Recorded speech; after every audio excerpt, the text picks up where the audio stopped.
आप कौन कौन सी गलतियां कर बैठते हैं जब आप इसका निर्माण करवाते हैं? शयन कक्ष में कौन कौन सी चीजें आप रखते हैं जो नहीं रखनी चाहिए या फिर रखनी चाहिए? गुरुजी, सबसे पहला मेरा सवाल तो यही है कि शयन कक्ष नाम सुनते ही जो एहसास होता है सुकून, शांति, एक मीठी नींद, लेकिन ये सब चीजें हमसे छिन भी सकती हैं अगर हम कई बातों को नजरअंदाज कर देते हैं। शयन कक्ष का मायने क्या है भवन में? पहले देखिए, शयन कक्ष भवन का एक बहुत अति महत्वपूर्ण जो अंग है, कक्ष है। भवन स्वामी या जो भी व्यक्ति अपने दिनचर्या जीवन का 2/3 हिस्सा उसमें सुकून की जिंदगी जिए, सुकून से आराम करे, वो उसमें 2/3 हिस्सा जो व्यतीत करता है शयन कक्ष के अंदर। हमारे शास्त्र में जो जीवन के 3 अंग बतलाए हैं, जैसे जागृत, स्वप्न और सुषुप्ति अवस्थाएं बतलाई हैं जीवन की, तो उसमें जो जागृत, स्वप्न और सुषुप्ति से अभिप्राय कि हम पूर्ण आनंद पूर्वक निर्विकार होके और अपना जो शयन करें, बिल्कुल सुकून से शयन करें, ऐसा एक स्थल हो जहां हम आनंद की निद्रा ले सकें, तो वो एक बड़ा महत्वपूर्ण अंग होता है, महत्वपूर्ण भाग स्थल हमारे जो भवन का जो उसको बतलाया गया है, शयन कक्ष। जी, आपसे भी जान जाएंगे कि वास्तु के मुताबिक शयन कक्ष है क्या? देखिए, वास्तु के अभी जैसे आपको बतलाया कि जागृत, स्वप्न और सुषुप्ति की अवस्था जहाँ पे आप लें अपना जीवन का जो दिन भर की जो अस्त व्यस्त जीवन दिनचर्या है, आपकी भागदौड़ वाली लाइफ है, उसमें शांति से आप शयन करें, उसको थकान को आप हटा दें। एक जब आप प्रात उठें तो एक नई स्फूर्ति के साथ, आनंद के साथ आपकी पुनः दिनचर्या प्रारंभ हो, एक ऐसा स्थल जहाँ पे आप अपने अवसाद भूल जाएं, अपनी थकान हटा दें। तो एक कक्ष जो हमारे भवन में निर्माण किया जाता है और आप उसमें जब पत्नी के साथ या बच्चों के साथ आप उसमें निंद्रा लें, तो वो एक आनंद का एक जीवन जो उसमें व्यतीत करें, उस कक्ष को ही शयन कक्ष का हमारे शास्त्र में वर्णन किया है। बिल्कुल बिल्कुल। और मित्रों, आपने कई बार देखा भी होगा कि जब हम अपने शयन कक्ष में होते हैं तो कई बार तो हमें आराम मिलता है, लेकिन कई बार ऐसी नकारात्मक ऊर्जाएं होती हैं जो हमें इतना ज्यादा परेशान करती हैं, कभी कभी तो हमें साए भी देखने शुरू हो जाते हैं। क्या वजह होती है, ये भी समझना बहुत जरूरी है। गुरुजी, शयन कक्ष बारीकी समझेंगे। सबसे पहले इस कड़ी में समझना चाहेंगे कि इसकी दिशा क्या होनी चाहिए शयन कक्ष की? देखिए, बड़ा महत्वपूर्ण है, जब भवन निर्माण किया जाता है तो उसमें शयन कक्ष का बड़ा महत्वपूर्ण स्थल होता है कि शयन कक्ष बनाया कहाँ जाए।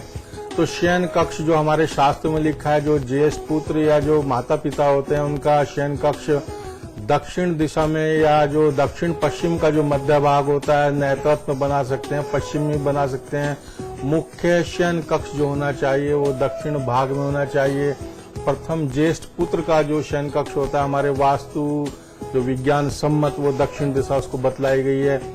बहुत सारे आजकल जो मल्टी स्टोरी भवन है या कहें कि स्थान का अभाव है, तो मैं देखता हूँ कि कभी कभी बड़े बड़े शहरों में एक ही कमरे में उसमें सास ससुर, पति पत्नी रह रहे हैं, बच्चे भी रह रहे हैं, भाई बहन भी रह रहे हैं, तो वो एक शयन कक्ष की तरह हो जाता है। उसका वर्णन अलग से हम करेंगे, पर जो भवन के अंदर अगर हम शयन कक्ष को ही अगर हम मुख्य विषय वस्तु के उद्देश्य के उसमें लें तो यह दक्षिण दिशा में इसका निर्माण किया जाना चाहिए। जी जी, बिल्कुल, आपने बहुत वाजिब बात बताई है। गुरुजी, अब मेरा अगला सवाल। जी, आजकल बेडरूम की परंपरा ऐसी हो गई है कि परिवार के सदस्यों के लिए, हर किसी को, बच्चों के लिए अलग बेडरूम, बड़ों के लिए अलग बेडरूम, पति पत्नी के लिए अलग बेडरूम। तो जो बेडरूम का जो दिशा है, इतने सारे बेडरूम हो जाते हैं आजकल, आप देखा भी होगा ना, जो flat 3 bedroom set, 4 bedroom set, 2 bedroom set, दिशाएं तो अलग अलग होती हैं। फिर जो खामियां हैं उन्हें कैसे दूर किया जाए? देखिए, पहले तो ये देख लें कि हमें जो भवन जो हमारा निर्माण कर रहे हैं, जो निर्माण हुआ भवन है, कि उसमें मुख्य जो शयन कक्ष वो कहाँ होना चाहिए। उसके उपरांत ये आता है कि उसमें जो पलंग, शैया का जो स्थान होता है सबसे महत्वपूर्ण होता है, क्योंकि उसमें वही एक विषय वस्तु है जो उसकी प्रमुख विषय वस्तु कहलाती है। शयन कक्ष की जो विषय वस्तु है पूर्णतः अगर उसको हम कहें कि वो शैया होती है, जिसको पलंग भी बोलते हैं, बेड बोलते हैं, जिसपे शयन हम लोग करते हैं।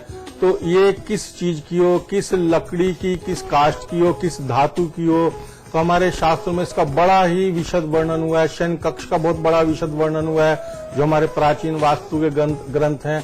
उसके उपरांत शैया का एक बड़ा ही विशद वर्णन हुआ है, किस काष्ठ की हो, किस काष्ठ की नहीं होनी चाहिए। तो हमारे शास्त्रों में देखें, जैसे शमी वृक्ष है, पीपल का वृक्ष है, बेर के वृक्ष हैं, कांटे दूध निकलने वाले जो वृक्ष हैं, इनकी शैयाएं नहीं होनी चाहिए, लकड़ी की शैयाएं नहीं होनी चाहिए। सागवान हो गया, चंदन हो गया, शीशम हो गया, इनकी जो शैया है इनकी कास्ट उत्तम बतलाई गई है। पहले तो हम ये निर्धारण कर लें कि जो हमारा शैया है, पलंग है, वो किस कास्ट का बना हुआ है, किस लकड़ी से बना हुआ है। अगर आजकल हम देखें कि प्लाई का निर्माण होने लगा तो प्लाई में जो मुख्यतः पॉपुलर जो होता है, यूकेलिप्टस होता है, उसके जो प्लाई है उससे निर्माण की जाती है, तो उसमें आजकल कास्ट का भी उतना महत्व नहीं रहा है। फिर किस धातु की हो, अगर धातु लोह धातु की, हमारे शास्त्र में लोह धातु की शैया को अशुभ माना गया है, उसमें भी। पर आजकल का जो अर्थव्यवस्था है और हम देखें कि जो हमारा जीवन शैली, उसमें उसका महत्वपूर्ण अंग हो गया, क्योंकि कास्ट कम होने लगा है, तो उसमें भी वो किस प्रकार की हो, उस पर जंग लगा हुआ ना हो, कोई उसमें कील कांटे ना हो, तो शैया का एक बहुत महत्वपूर्ण है। फिर शैया किस तरह की हो, आजकल बॉक्स बनने लगे स्थान अभाव के कारण, तो लोग उसमें शैया के बीच में सामान रख लेते हैं, तो वो भी एक हमारे वास्तु दोषों में आता है कि शैया में सामान रखें तो क्या रखें, क्या नहीं रखें। तो बहुत सारी विषय वस्तु शैया के बारे में जुड़ी हुई है। तो चलिए चर्चा को आगे बढ़ाते हैं। गुरुजी, भूखंड का स्वामी यानी मुखिया, अगर मुखिया को शांति मिली हुई है, सुकून है, तो घर में भी उसका माहौल जो है अच्छा बना रहता है। और जब मुखिया शांत रहेगा तो घर में कलेश, शोर शराबा ज्यादा रहेगा। ऐसे में भूखंड में स्वामी का जो कक्ष है वो कहाँ होना चाहिए? देखिए, भूखंड का जो प्रारूप हमारे जो प्राचीन वास्तु विज्ञान में है, तो एक शिप की भांति आया है, जलपोत की भांति लिया है। जैसे आप जलपोत अगर सागर में वो चल रहा है, गंतव्य की ओर जा रहा है, उसमें देखें कि जो उसके जो कैप्टन होते हैं वो कहाँ होते हैं, तो उनका जो सबसे पिछला हिस्सा होता है उसमें उनका निर्धारित स्थान होता है। पूरे पोत को वो दृश्य करते रहते हैं, निरीक्षण करते रहते हैं, उसको दिशा निर्देश करते रहते हैं। उसी के अनुरूप हमारे वास्तु विज्ञान में भी जो भूखंड का स्वामी होते हैं, जैसे अगर उनके पुत्र भी भूखंड का निर्माण कराते हैं, जब तक माता पिता हैं, तो वही भूखंड के स्वामी भी कहलाते हैं हमारे वास्तु विज्ञान और ज्योतिर्विज्ञान के अनुरूप। तो उनका जो निर्धारित स्थल बतलाया हमारे शास्त्रों में, वो सबसे अच्छा दक्षिण दिशा, उसके उपरांत पश्चिम या नैऋत्य में उसका स्थान बतलाया, जहां से वो पूर्णतया उस भवन को नियंत्रण में कर सकते हैं, तो उनका सबसे उचित स्थान बतलाया। उसके उपरांत जो ज्येष्ठ पुत्र है उसका भी दक्षिण दिशा में स्थान बतलाया गया। तो भवन के जो स्वामी होते हैं, जो भवन का जो पिछला भाग उसको मानते हैं, यानी कि साउथ, दक्षिण, पश्चिम, वेस्ट और साउथ वेस्ट कॉर्नर, जिसको हम नैऋत्य कहते हैं, तो उसमें उनका जो भूखंड का जो शयन कक्ष होना चाहिए, वास्तु के अनुरूप उसको बतलाया गया। जी गुरुजी, जब हम माता पिता का आदर करते हैं, सत्कार करते हैं, तो उनका आशीर्वाद मिलता है जी। और हमें जो जीने की शक्ति है, प्रेरणा है, जी, बिल्कुल। वो और अच्छी हो जाती है। बिल्कुल। बहुत अच्छा लगता है जी। ऐसे में अगर हम ख्याल ना रखें तो ये बहुत बेईमानी होगी और कहीं ना कहीं जो हमारे संस्कार के खिलाफ जाता है, वो दुर्भाग्य का कारक भी होता है। बेईमानी की बात छोड़ दें, माता पिता का अपमान या उनको नेग्लेक्ट करना, हमारे ज्योतिष और वास्तु विज्ञान में बहुत सारे ग्रह से होते हैं कि माता पिता के अपमान करने से वो बिगड़ जाते हैं, पिता के अपमान करने से सूर्य बिगड़ जाता है, माता के अपमान करने से चंद्रमा बिगड़ जाता है। तो वो कारक भी होते हैं। कक्ष का होना चाहिए उनका, तो उनका साउथ बतलाया, दक्षिण में उनका बतलाया। जो सबसे बुजुर्ग और महत्वपूर्ण व्यक्ति हैं उनका साउथ, दक्षिण दिशा में बतलाया, नैऋत्य में या पश्चिम दिशा में होना। आप दर्शकों को बताइए कि अगर ऐसा नहीं होता है तो उसके क्या नकारात्मक पहलू हैं और क्या सकारात्मक पहलू हैं? देखिए, अब जैसे अगर हम उसको उसके विभिन्न दिशाओं पे अब हम विश्लेषण करें, तो जो महत्वपूर्ण होता है, सबसे घर के बुजुर्ग मुख्य कारक भी वही माने जाते हैं, जीवन के कारक भी, दिशा निर्देश वो करते हैं, जीवन का उनको बहुत अनुभव होता है। तो उनका हमारे स्थान में भूखंड में जो दक्षिण दिशा, पश्चिम बतलाए गए, स्थिर भाव बतलाए गए हैं, उसी के अनुरूप जैसे अविवाहित व्यक्ति होते हैं, तो हमारे वास्तु विज्ञान में उनका जो उत्तर और पश्चिम दिशा, उसमें निर्धारित स्थान वायव्य में बतलाया गया है। तो ये सब निर्धारित स्थल हमारे वास्तु विज्ञान में, छोटे बच्चे होते हैं उनको उत्तर दिशा में उनका भवन कक्ष होना चाहिए बच्चों का। तो यहाँ पर हम बात कर रहे हैं कि शयन कक्ष जो मेन मुख्य व्यक्ति हैं, जो हमारे बुजुर्ग हैं या जो ज्येष्ठ पुत्र हैं, माता पिता नहीं है, जिन व्यक्तियों के ज्येष्ठ स्वयं ज्येष्ठ हैं, तो उनका वो दक्षिण दिशा में वो निर्धारित स्थल होता है। गुरुजी, जब नवरात्र आते हैं तो अष्टमी या नवमी पर बच्चियों को खाना खिलाया जाता है, बेटियों को पूजा जाता है, तो यकीनन उनका एक खासा महत्व होता है। बिल्कुल। अब घर में जब हम आ जाते हैं तो क्या आपको लगता है कि कई बार हम लापरवाही बरतते हैं कि उनके कमरे को लेकर, चलो ठीक है बच्चे ही तो हैं, बेटी हो, बहनें हो, छोटे छोटे हैं, कोई बात नहीं, तो उनका जो घर है उनका जो शयन कक्ष है घर में कहाँ होना चाहिए और किन किन बातों का ध्यान रखना चाहिए? देखिए, जो सबसे बच्चों का जो शयन कक्ष हमारे शास्त्र में बतलाया है, जो एजुकेशन, जो शिक्षा प्राप्त कर रहे हैं ऐसे बच्चे, जो छोटे बच्चे हैं जो बिल्कुल अबोध हैं, उनको हमारे शास्त्र में बतलाया है कि 5 वर्ष की उम्र तक उनको माता पिता के साथ शयन करना चाहिए। हमारे शास्त्र में वर्णन हुआ है, पर पाश्चात्य जो जीवन शैली है उसमें पैदा होने के साथ ही माताएं बच्चों को अलग कर देती हैं। हमारे वास्तु और ज्योतिष विज्ञान के अनुरूप वो बहुत गलत है। उसके अनुरूप जब हम देखें कि बच्चे हमारे शिक्षा प्राप्त कर रहे हैं तो उनका जो स्थान बतलाया है शयन का, वो उत्तर और पूर्व उन दिशा में उनके कक्ष बनाए जाने चाहिए। उसके उपरांत अगर वो कन्याएं हैं, जो वो युवती हो गई हों, विवाह योग्य है, तो उनका जो हमारा जो वास्तु के अनुरूप उनका जो शयन कक्ष है वो उत्तर और पश्चिम के मध्य भाग, जिसको नॉर्थ वेस्ट बोलते हैं, वह कोण है, क्योंकि वहाँ पे उनका निवास करने से शीघ्र विवाह, अच्छा विवाह होता है। तो वास्तु विज्ञान हमारा बड़ा विशद और प्रत्येक पहलू का उसमें विवेचन हुआ है। जी हमारे साथ गाजियाबाद से मेघा जुड़ गई हैं। जी मेघा जी, सवाल पूछिए। प्रणाम। जी प्रणाम। गुरुजी, मेरे बेडरूम में मैंने जैसे गेस्ट के बैठने के लिए सोफा भी लगा रखा है, तो क्या ये बेडरूम में रखना सोफा ठीक है या नहीं है?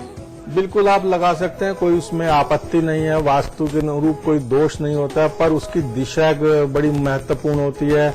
उसमें ईशान खाली रखना चाहिए। आप उसमें सोफा लगाएं तो आप उसको उत्तर पश्चिम दिशा के मध्य में लगा सकते हैं, वायव्य कोण में। वहां पर अतिथि ज्यादा रुकता नहीं है, क्योंकि वो चंद्रमा का स्थान होता है, अतिथि चला जाता है वहां से हमारे यहाँ।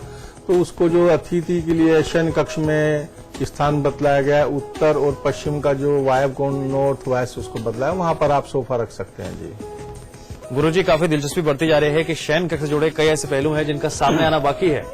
तो चलिए यहाँ हम एक छोटे से ब्रेक के लिए रुकते हैं। ब्रेक के बाद भी ये चर्चा जारी रहेगी।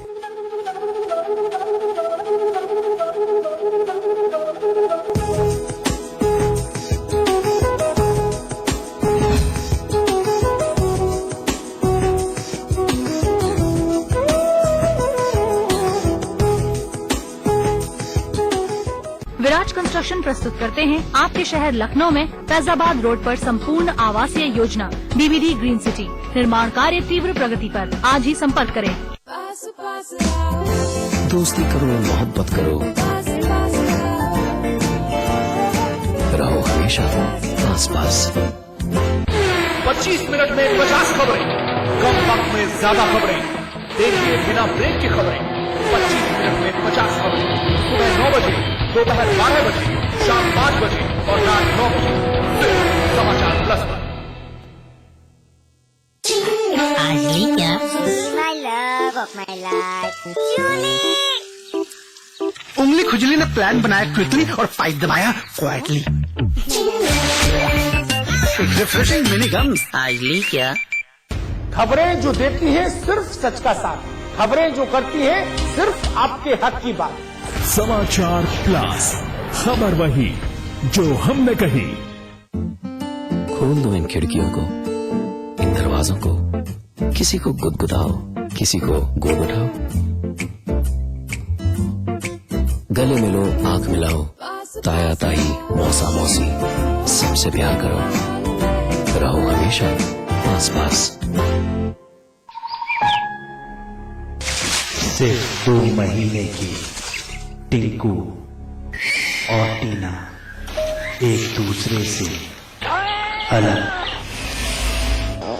भूखे प्यासे, गिरते फिसलते अपनी माँ को खोज रहे हैं, पर पता नहीं वो इस दुनिया में है भी या नहीं।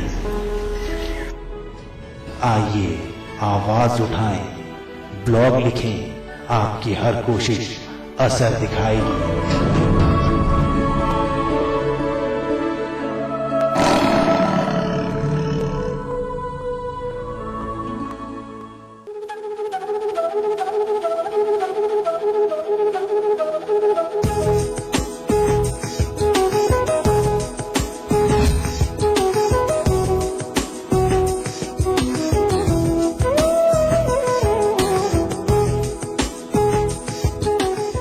स्वागत है ब्रेक के बाद। आप देख रहे हैं हमारी खास पेशकश आपके सितारे। आज हम चर्चा कर रहे हैं कि शयन कक्ष को लेकर वास्तु दोष के लिहाज से हम कहां लापरवाही बरतते हैं, और अगर लापरवाही बरत रहे हैं तो उन खामियों को जल्द से जल्द दूर करने की क्यों है जरूरत। माता पिता, पति पत्नी, बच्चे, हर किसी का अपना एक अहम पहलू होता है घर में, और अगर हम किसी भी पहलू के मद्देनजर कोई भी बात को नजरअंदाज करते हैं